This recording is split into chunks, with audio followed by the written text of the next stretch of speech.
All right, so let's look at this. If 2 to the 6th equals 2 to the x, what does x have to equal? Well, it has to equal 6, right? Because 2 to the 6th has to equal 2 to the 6th. In other words, if I have two things that have the same base, their exponents have to be equal. I mean, that makes sense, right? So if I had 2 to the x plus 2 equals 2 to the 3x, then I know that x plus 2 and 3x have to equal each other. So whatever x is, it has to make it so that x plus 2 and 3x equal each other. Because, you know, equal sign.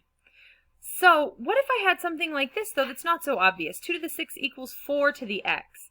Okay, so you're thinking, well, they don't have the same base. But can 4 have the same base as 2 to the 6th?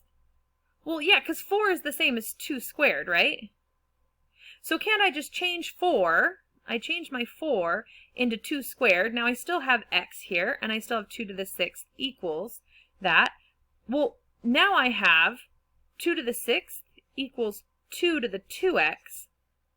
Now I have two things with the same base, so that means their exponents have to equal each other.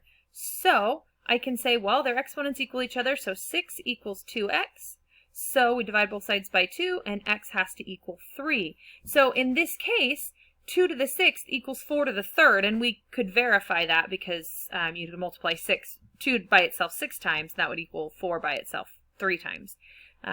So if they have bases that can change into each other, so, you know, 4 is really easy to change into 2, or 9 is really easy to change into 3 because it's 3 squared. So any number that is, a power of the original base, maybe then you can just change it into the other base, and then you can easily solve that.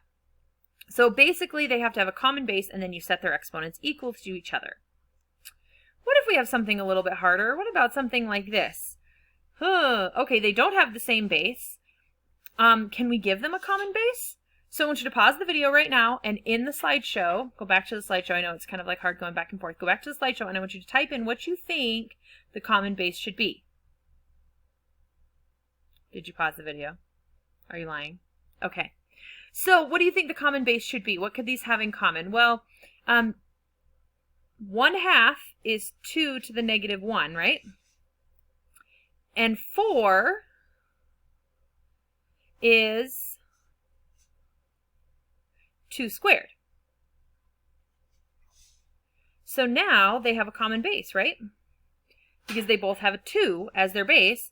So now we need to just, multiply out their exponents. So we have 2, and then we multiply the negative 1 times x plus 4, so we have negative x minus 4. And then we multiply the other exponents, 2 to the 6x. Okay, now we have a common base, so we can just set the exponents equal to each other because that one exponent has to equal the other exponent. So negative x minus 4 has to equal 6x. So let's go ahead and add x to both sides, and we get negative 4 equals 7x. We divide both sides by 7, and we get x equals negative 4/7. And if we went back and checked that, if we did, I would check it if I were you. I would plug it into your calculator, put negative 4/7 plus 7, and then raise 1/2 to that power. And then negative 4/7 times 3, and then raise 4 to that power, and see if, in fact, you get the same answer.